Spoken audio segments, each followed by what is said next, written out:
don't know if I believe what I'm about to tell you. The man who lived through it. He didn't either at first. He thought he was just fixing up an old house. Thought the sounds were pipes, the cold was just bad insulation. But the thing about certain places, they don't care if you believe in them. They remember who you are. And if you listen too long, they start to remember for you.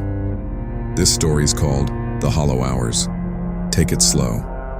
And if you hear something whisper back while you're listening, just pretend you didn't.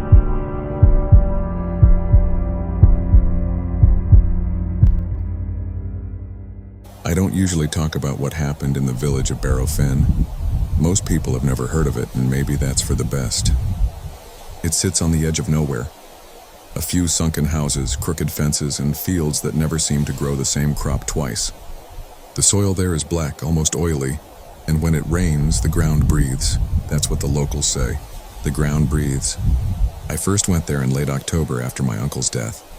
He left me his house, like an old timber cottage on the outskirts near the marsh line. I hadn't seen him in years, not since I was a kid.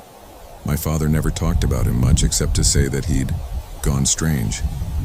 The letter from the lawyer said my uncle wanted me, specifically me, to inherit the place. No one else. I didn't have much keeping me where I was, so I went. The drive took 6 hours, the last 2 on roads that narrowed into single dirt tracks. By the time I reached the village, the sun was already behind the trees and fog had started to roll in from the fields. The air smelled heavy, like wet iron and something faintly sweet, almost rotten. The villagers didn't make eye contact. I stopped at a small shop to ask for directions. The old man behind the counter froze when I mentioned my uncle's name. He didn't ask questions, just pointed toward the northern path and muttered, "If you start hearing it, leave before the 3rd night." I asked what he meant, but he only said, "Some things echo longer than they should." The house sat at the end of a dirt lane that curved like a spine. The woods pressed close from behind, tall and silent. When I stepped out of the car, everything was still. No insects, no birds. Even the air seemed to hold its breath. The cottage itself leaned slightly, one side lower than the other, its roof sagging under years of moss. The windows were filmed with grime like old cataracts. Inside, the air was thick and cool, untouched for years. Dust floated in narrow beams of light. The place smelled of wood rot, candle wax, and faintly something metallic, like dried blood. Most of the furniture was covered with sheets except for a desk near the back window. On it sat a tape recorder and a stack of old cassettes labeled only with dates. The latest one was from 6 months ago, the week before my uncle died. I didn't play them that night. I unpacked just enough to sleep, a blanket, my bag, my phone. The floorboards creaked like they had lungs. Somewhere behind the walls I thought I heard faint tapping, but told myself it was just mice. I woke at 3:17 a.m. to a whisper. It wasn't a word, more like breath that carried shape, if that makes sense. It came from the hallway outside my room, soft and measured, as if someone was repeating a prayer under their breath. I froze, listening. The air in the room felt heavier, pressing down on my chest. I could hear my own heartbeat in my ears, then a single floorboard groaned, slow, deliberate. When I turned on the light, nothing was there. The hallway was empty. The next morning I explored the house in daylight. The whisper felt like a dream then, something my half-asleep brain had invented. I opened every room except one, the door at the end of the hall upstairs. It was locked from the inside. A keyhole gaped near the handle, and when I leaned close, I thought I heard a faint hiss like someone exhaling. I backed away. The rest of the day I spent walking through the property. Behind the house, the land dropped into a shallow basin, the start of the marsh. A wooden shed sat there, half collapsed. When I looked closer, I saw animal bones scattered near the doorway, picked clean and pale. By sunset, fog had returned. The house disappeared into it, and the trees turned into silhouettes. I went inside, shut every door, and sat at the old desk. That's when I noticed something strange about the cassettes. The earliest one was labeled The Hollow Hours, Recording 1. I picked it up. The handwriting was shaky, barely legible. There were 12 tapes total, each marked a week apart. My uncle had been recording something, maybe a diary, maybe research. The last tape was dated 3 days before his death. I played the first one, at first just static, then faint breathing. A man's voice, weak, unsteady. I've started hearing it again. It's not the wind. It comes from under the floor this time. says my name when I'm half asleep. I thought moving here would quiet it, but the land remembers. They told me the abyss doesn't call twice. They were wrong. Then a click. The sound of the recorder being turned off. I sat there for a long time after that, listening to the silence in the house, wondering if I'd made a mistake coming here. That night I dreamed of the marsh. I was standing at the edge, staring down into dark water. The surface rippled, and for a moment I saw my own face staring back, but older, eyes hollow, lips moving in slow rhythm. I couldn't hear the words, but I could feel them. When I woke, the recorder on the desk was already playing and the voice said my name. The next morning was gray and soundless. The fog had thickened overnight, settling into the cracks of the windows like a second skin. Even daylight felt muffled inside the house, as though the air itself didn't want to carry sound. I tried to convince myself that the tape starting on its own had an explanation. Maybe I'd left it playing without realizing. Maybe it had been stuck in the machine and finally unspooled. That's what I told myself as I made instant coffee on the old stove, watching the kettle tremble on its rusted burner. Still, I couldn't shake the feeling that something had noticed me. By noon, I decided to explore the attic. The stairs creaked so loud I almost turned back. The air grew colder the higher I went, and the light from my flashlight caught on tiny shapes. Moths, all dead, scattered across the floor like fallen leaves. In the far corner stood a trunk. Inside were old photographs. The house in its early years, a few villagers, and my uncle, much younger, standing beside a woman I didn't recognize. Her face was pale, eyes too dark, almost smudged, as if the camera hadn't caught her right. On the back of the photo, written in the same shaky handwriting as the cassette labels, was one line. She heard it first. That afternoon, I walked into the village again, hoping for answers. Most doors were shut. Curtains twitched, but no one came out. Only the shopkeeper from before looked up when I entered. He didn't ask what I needed, just said, "You stayed." I told him about the whispers, about the tapes. He sighed and looked past me toward the window. "Your uncle thought he could record it," he said quietly. Said if he caught its voice, it'd stop speaking inside his head. But it doesn't work that way. What doesn't? I asked. The old man shook his head. "The land remembers," he said again, "and it listens back." When I pressed him for more, he turned away. "You'll see," was all he said. "Just don't answer it. Whatever it says, don't answer." By the time I returned home, dusk was creeping through the trees. The air had turned colder and the fog had thickened enough that I could barely see the porch. The woods around the house looked alive, like the fog was breathing through them. Inside, the recorder sat exactly where I'd left it. The next tape in the stack was labeled Week 2. For hours, I stared at it, wondering if I should press play. Finally, curiosity, or maybe something else, won. Static again, then the same strained breathing. The whispers start earlier now. I can't tell if it's the wind or something under it.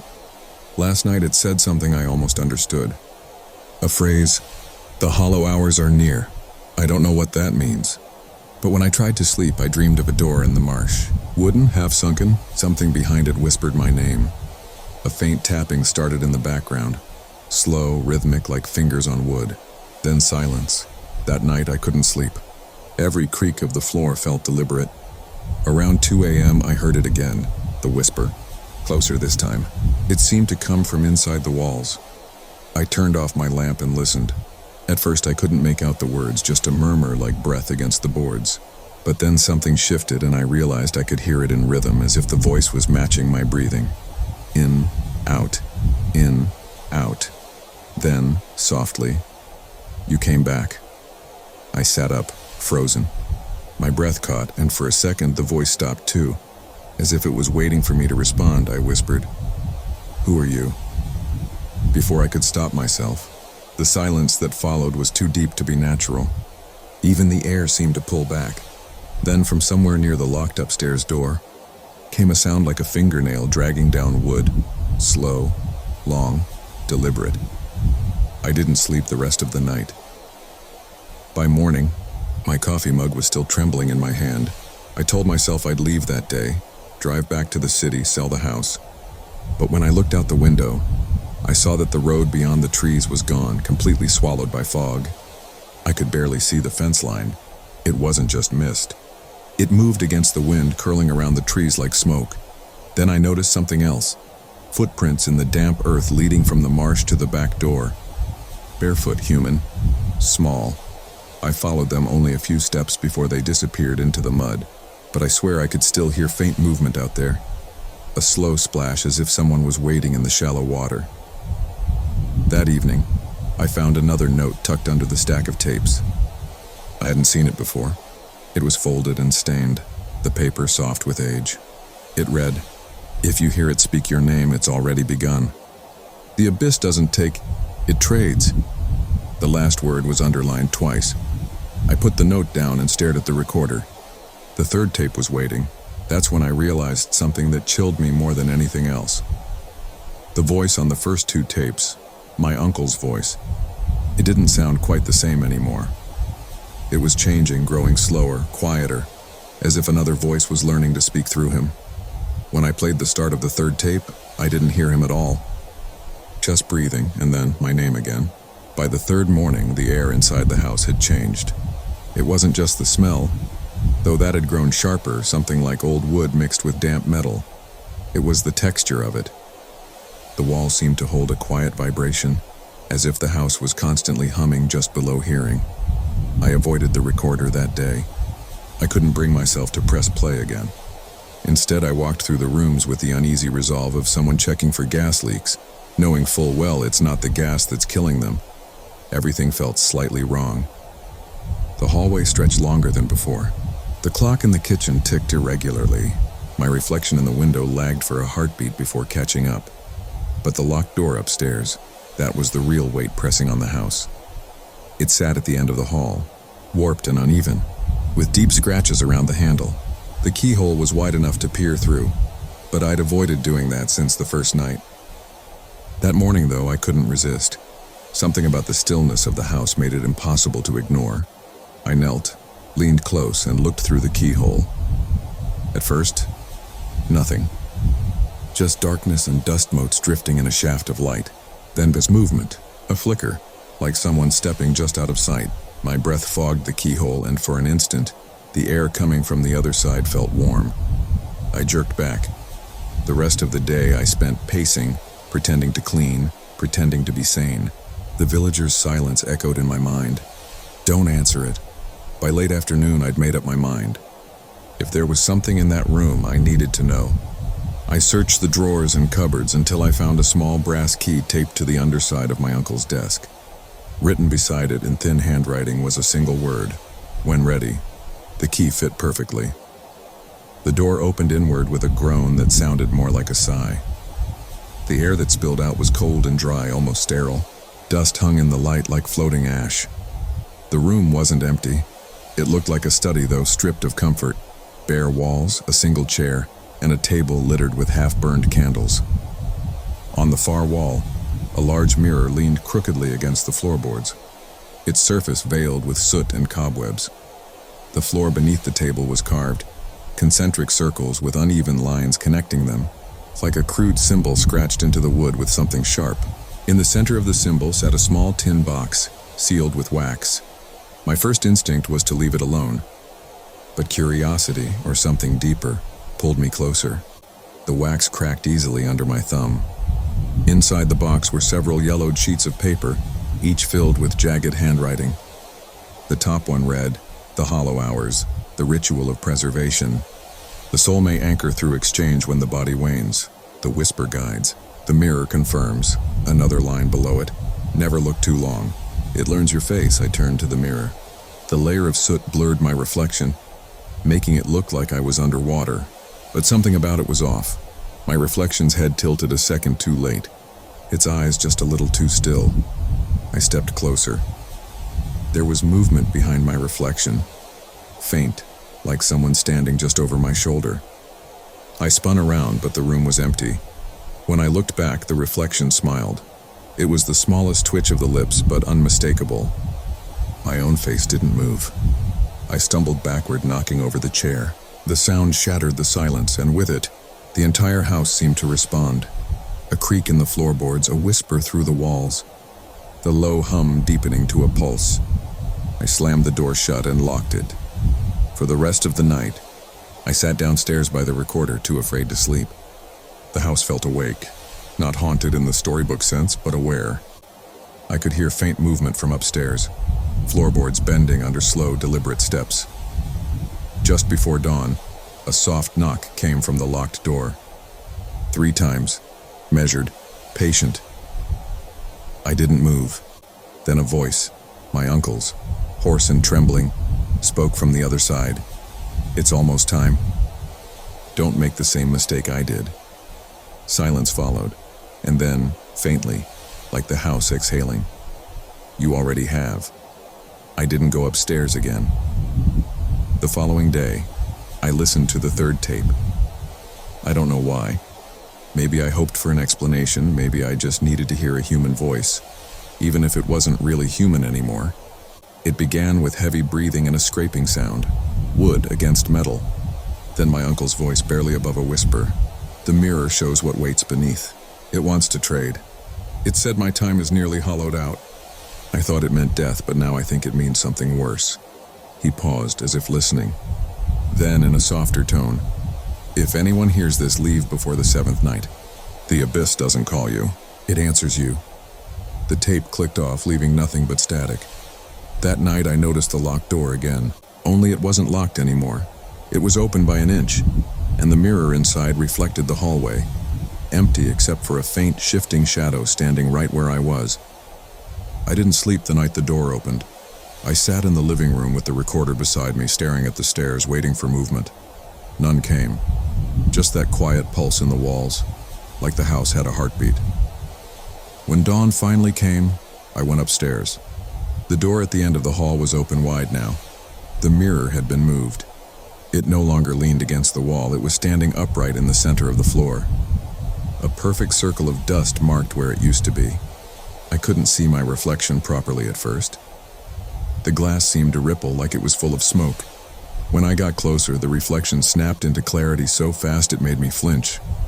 I looked pale, hollow-eyed, skin drawn tight, but the reflection didn't quite match.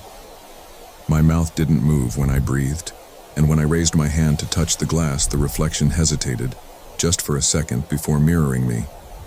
It sounds small, but in that second, everything in me recoiled. It wasn't a trick of light. It was hesitation. I backed away, shut the door, and left it that way. For the next few hours, I tried to focus on normal things.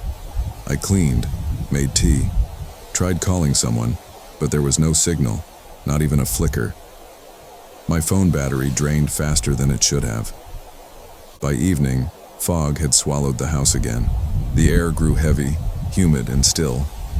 That was when I noticed something new. The clock in the kitchen had stopped at 3:17 a.m., the same time I'd first heard the whisper on the first night. I tapped the glass face. Nothing. When I checked my phone, the time froze there too, 3:17. And then the whisper began again. It came from everywhere, from behind the walls, under the floor, even through the old pipes. Not loud, never loud, but steady, rhythmic, like breathing in unison.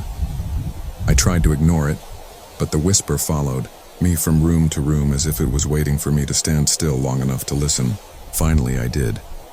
I stood in the living room, eyes closed, heart hammering, and let it come through. The voice wasn't quite human anymore.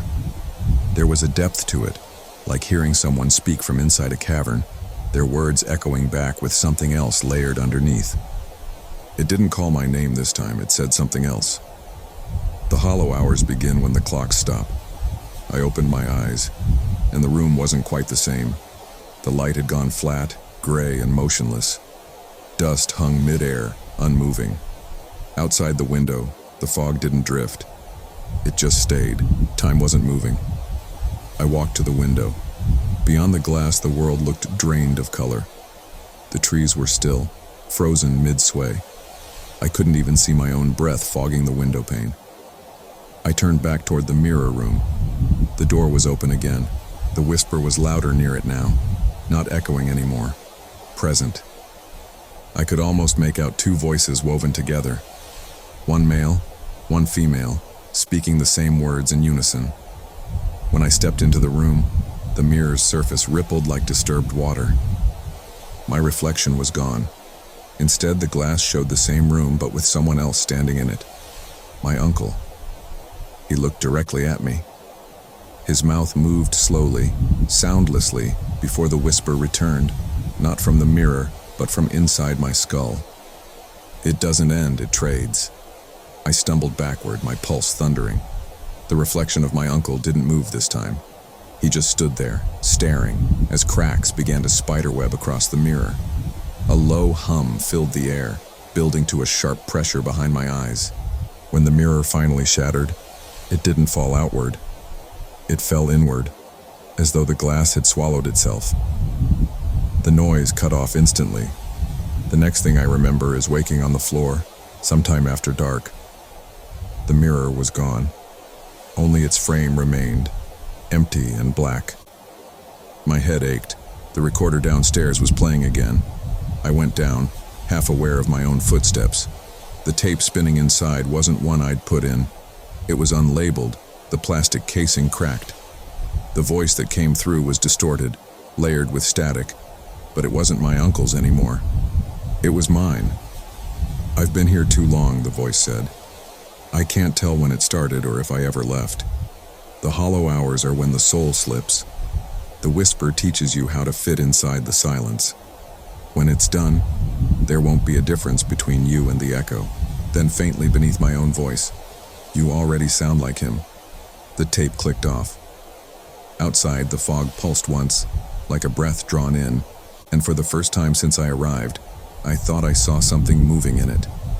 Not a person, exactly, but a shape, stretching and folding as it passed between the trees. I tried the door. It didn't open. The latch wouldn't turn. When I looked through the small window above the sink, I saw movement again. But this time it wasn't in the fog. It was in the reflection of the glass. A face behind mine, faint and hollow-eyed, whispering silently. The same words from the tape. "You already sound like him." That's when I realized the hollow hours hadn't started. They'd never stopped. When I woke, the house was darker than it should have been. Not night dark, something thicker, like the walls themselves had dimmed. I didn't remember moving the mirror, but it was there now, standing at the foot of my bed, no frame, no glass. Just that same empty shape where it used to be, leaning forward like it was watching me breathe. For a while, I didn't move. I thought maybe I was still dreaming. But when I blinked, my heartbeat caught up with me, sharp and real. I could hear the faint ticking of the stopped clock downstairs, like the sound was trying to restart time but couldn't. I reached for my phone. Battery dead. The whisper was quiet again, almost gone, but still there under everything, like a frequency only the house could hear. When I sat up, the mirror tilted.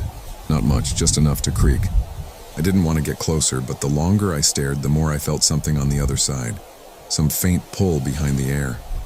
I thought about what the tape had said. It trades. Trade what? When I finally swung my legs out of bed, the floorboards under me felt warm. That scared me more than the mirror did. The house had been cold since the day I arrived, but now the air carried a pulse. Faint, steady, alive. I walked toward the window. The fog was thicker than ever, pressing against the glass in waves. I could barely see the tree line, but I did see something move in the yard. A figure standing too still, half faded into the mist. Tall, broad shoulders, head tilted just slightly to the side. My uncle's outline. I blinked. Gone. When I turned back, the mirror was upright again, perfectly still. Its surface no longer empty. Glass had returned. My reflection stared back at me, but it didn't feel like mine. The eyes were wrong. They looked aware. I whispered into the room. "What do you want?" The answer didn't come from the mirror. It came from behind me. "You invited it," I spun. "No one. Just the door. Half open now." Though I was sure I'd closed it before sleeping, I didn't sleep again after that. I sat in the corner of the room, eyes fixed on the mirror, waiting for it to move. By morning, a thin layer of condensation had formed on the inside of the glass. Words appeared slowly, drawn by an invisible fingertip. "Look under the bed." I wanted to leave right then. I even made it to the stairs, but something stopped me halfway down. I realized the whisper wasn't coming from upstairs anymore. It was coming from below, under the house, the crawl space. The sound wasn't Random this time, it was like someone speaking through a cracked speaker, half-formed words, gasps between them. A rhythm. I found the hatch in the hallway floor. It hadn't been opened in years. I had to break the rusted latch with a hammer. When I pulled it open, warm air drifted out, heavy with dust and something sweet like spoiled fruit. I shined my flashlight inside. The beam caught on wood, insulation, cobwebs, and then a shape. A smaller mirror cracked in half, lying flat beneath the beams. Something shifted beside it. A face. Pale, eyeless, skin sagging like wet cloth. It wasn't moving toward me. It was rocking side to side, like something trapped halfway through the act of breathing. My flashlight flickered. I dropped the hatch shut and ran. When I reached the bedroom again, the large mirror was gone. In its place was a smear of dust in the same outline. And on the bed, right where I'd been sleeping, a smaller mirror had appeared, uncracked, spotless. It showed my reflection perfectly, too perfectly. I should have left then, but I couldn't stop staring. It wasn't vanity, it was compulsion. Something in that glass pulled at me, matching my breath, my pulse, even the small twitch in my left eye. Then I noticed something off. The room behind my reflection wasn't this one. It looked like the old version of it. Wallpaper torn, furniture missing. The way it must have been when my uncle lived here. And in that version of the room behind my reflection, a figure stood by the door. Not my uncle this time. Someone else, someone that looked just like me. It didn't mimic my movements. It didn't need to. It just stood there, smiling faintly, eyes too bright. I couldn't breathe. The whisper came again, but this time it wasn't outside the glass. It was coming from my own mouth. The mirror doesn't show you. It remembers you. I stumbled backward. The mirror fell to the floor, but it didn't break. Instead, it clung to the wood, the surface pulsing faintly like a heartbeat. I swear it breathed once. Slow, shallow, and whispered, "Trade complete." Everything went silent. The ticking downstairs stopped completely. Even the fog outside froze mid-drift. Then, faintly, I heard footsteps coming up the stairs. Slow, careful, heavy. They stopped just outside the bedroom door. I waited, barely daring to move. The door creaked open an inch. In the sliver of space, I saw myself, or something that wore my shape, standing there in the hallway, head tilted the same way my uncle's had been in the fog, and when it smiled, I knew what the whisper had meant. You don't leave the house. You just stop being the one who's inside it. The next morning didn't feel like morning. There was no light shift, no birds, no wind against the shutters, just a heavy static quiet. My reflection was gone, at least I thought it was, but the air still felt doubled, like I was sharing space with myself. I found the tape recorder on the kitchen table. I hadn't left it there. It was already on, spooling slowly, the reels turning with that steady, hypnotic rhythm of old tape. No sound came through the speaker except for a faint hum, like breath too close to a microphone. The counter read 0.000. It was recording nothing. I reached out to stop it, but the moment my hand touched the play button, the reels jumped. The tape reversed on its own. The hum sharpened into something that almost sounded like words. Then it began to play. At first, it was just the ambient sounds of the house, the creaks, the low wind pressing against the siding, the faint, almost wet scrape of branches on the roof. Then came a voice. Not my uncle's, not mine. A woman's voice, soft, slow, almost apologetic. It started with the mirror, she said. He thought it was just memory. But it listens. It records. I froze. The air around the recorder thickened as if the voice had been spoken in the room, not just through the tape. When it plays itself, she continued, someone's already been replaced. That's how you know. A click. Silence. Then in the background, faint footsteps. A door opening. Another voice deeper. My uncle's. You shouldn't be in here. The woman whispered something I couldn't catch. Then a sound like glass shattering, quick and sharp. I flinched. But the glass on the table, my water, the one I'd poured before hitting play, was intact. The sound wasn't in the tape. It was in the room. Something cracked again behind me. I turned. The smaller mirror lay on the floor where I'd dropped it last night. The surface spiderwebbed now. But something moved behind the cracks.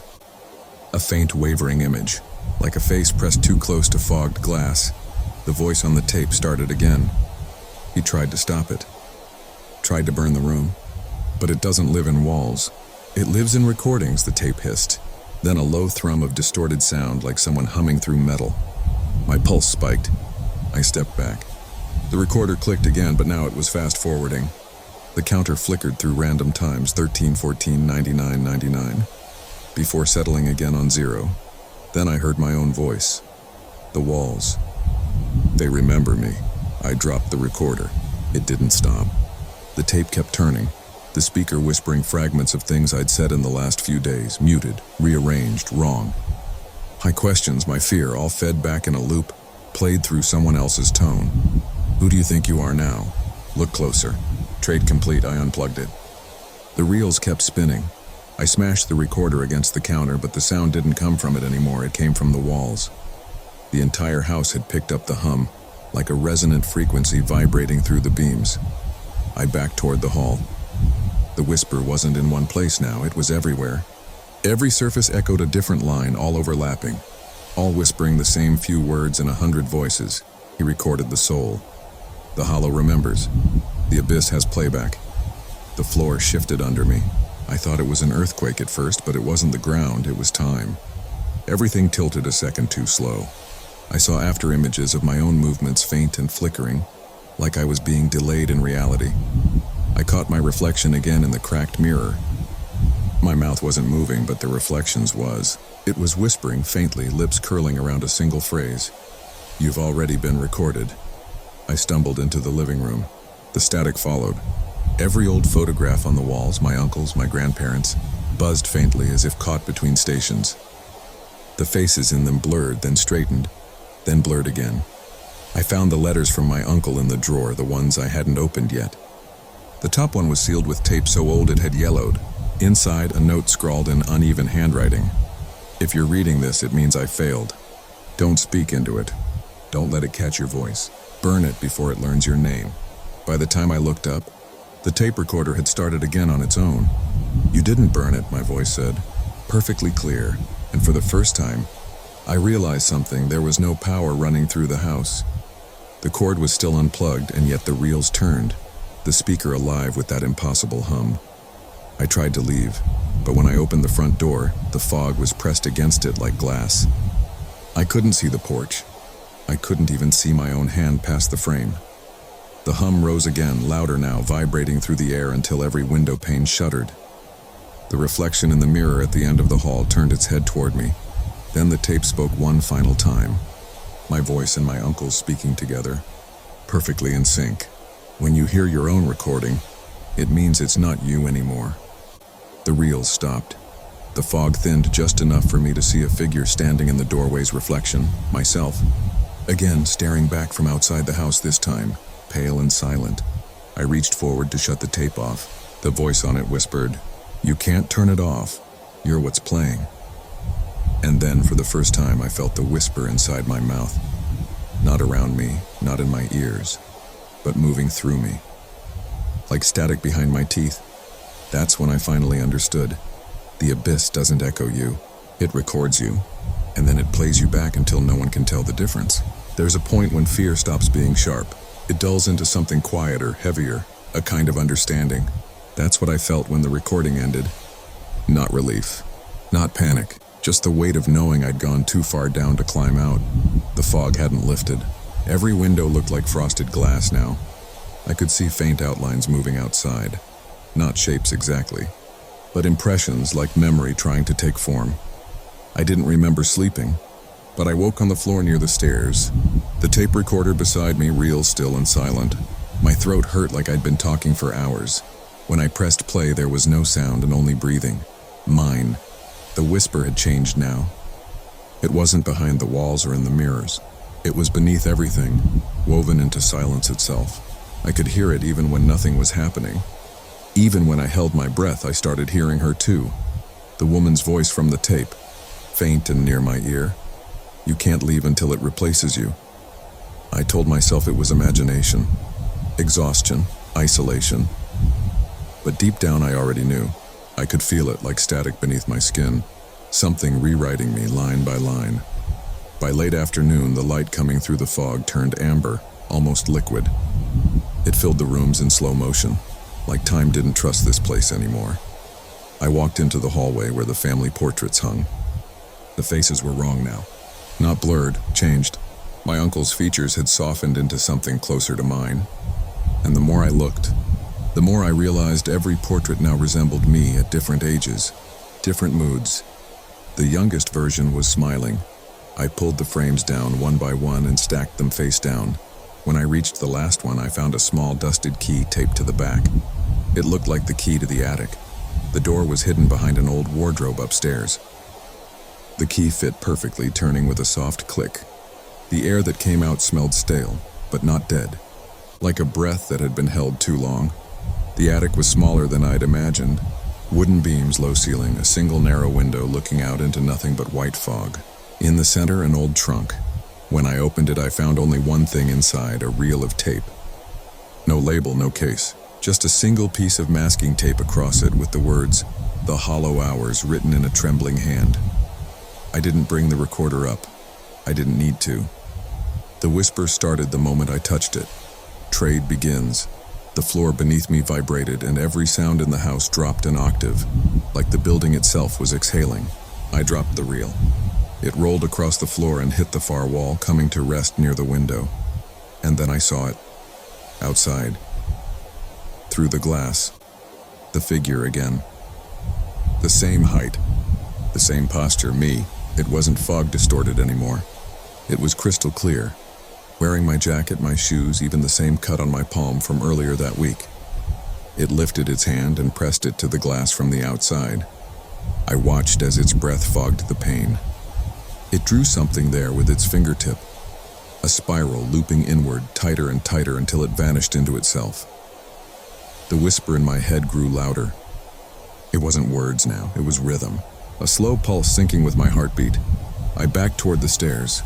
The mirror at the bottom reflected the figure standing behind me, even though I could still see it through the window. Both smiled. And the tape, still on the floor behind me, began to play on its own. My uncle's voice filled the attic. Frantic, cracking. "It doesn't take your body, it takes your place. It needs the world to forget which one is real." I shouted back, voice shaking. "What are you talking about?" The whisper answered instead. "You were recorded." My vision started to blur. The edges of the room softened, colors flattening into dull gray. My reflection in the attic window shifted a second slower than I moved. That was the moment I realized what the trade really was. It wasn't just a soul for a soul. It was a replacement, a clean copy to overwrite the decaying one. The house wasn't haunted. It was preserving itself. It needed someone to stay and keep remembering. I stumbled downstairs, the house flexing with every step. The walls bowed in and out as if breathing. The photos I'd flipped over were upright again. My own face smiled from each one. At the bottom of the stairs, the mirror had changed. It wasn't showing the hallway anymore. It showed the attic, the trunk, the reel, the window, and the figure still standing there. Only now it wasn't outside. It was inside. It turned, slowly, as if aware I was watching. The face was mine, but calm, certain, whole. I raised my hand. The reflection didn't follow. It stepped closer to the glass. "You're almost done," it whispered. "Just a few more hollow hours." The mirror pulsed faintly, the surface rippling like disturbed water.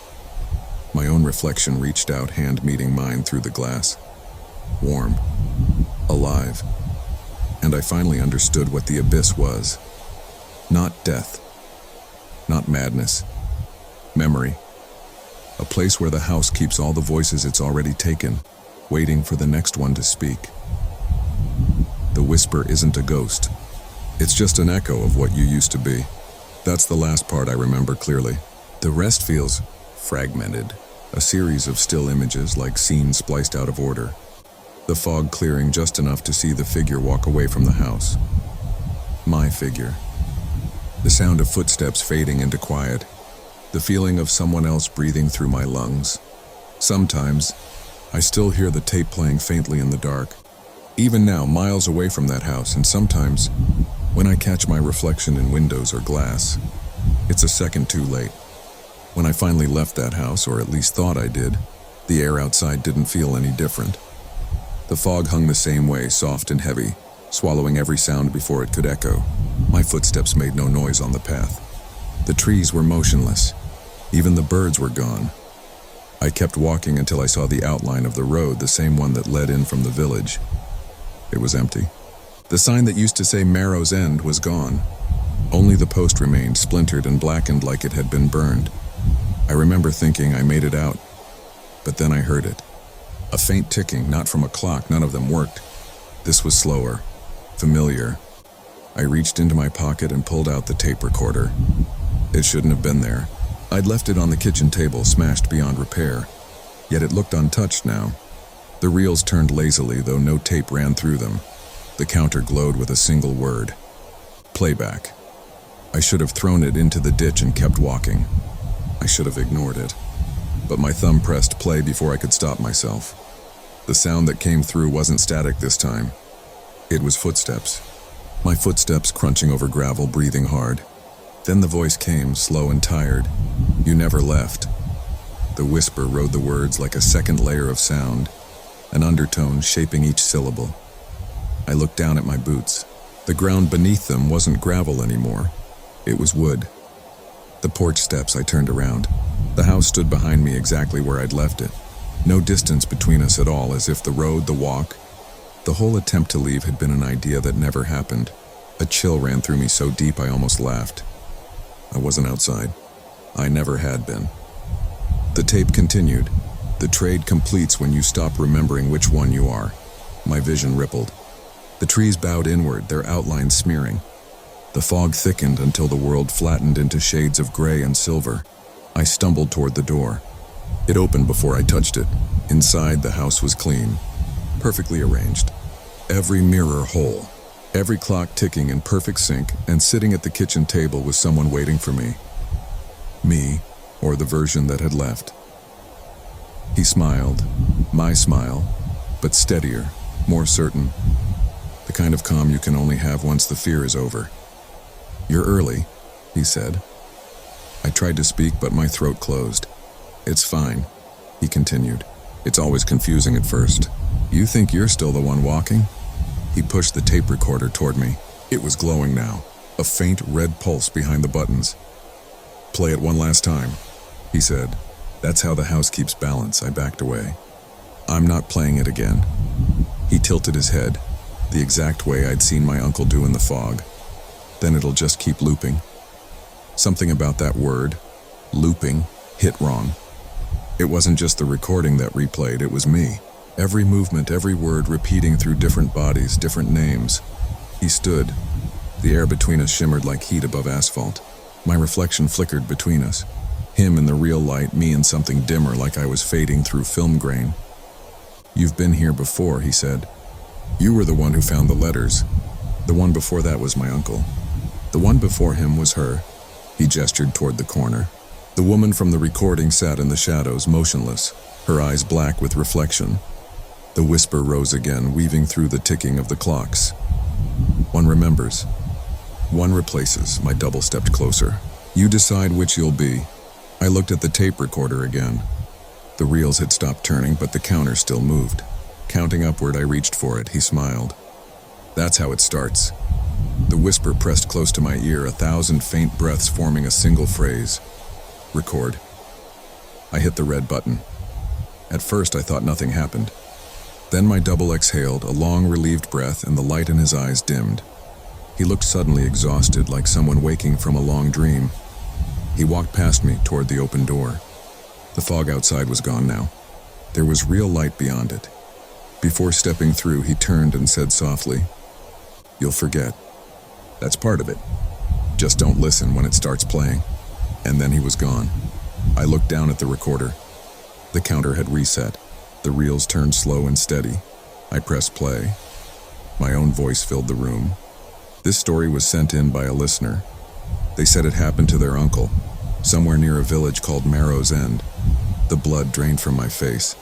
That was how I always opened my videos. That exact sentence.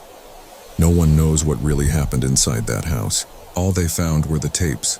I stared at the recorder as the words continued. My tone was calm, detached, but under it faintly was another sound, a whisper that followed each syllable. It wasn't echoing. It was leading, and that's when I realized this wasn't a recording. It was a story being told right now. Mine, but not by me.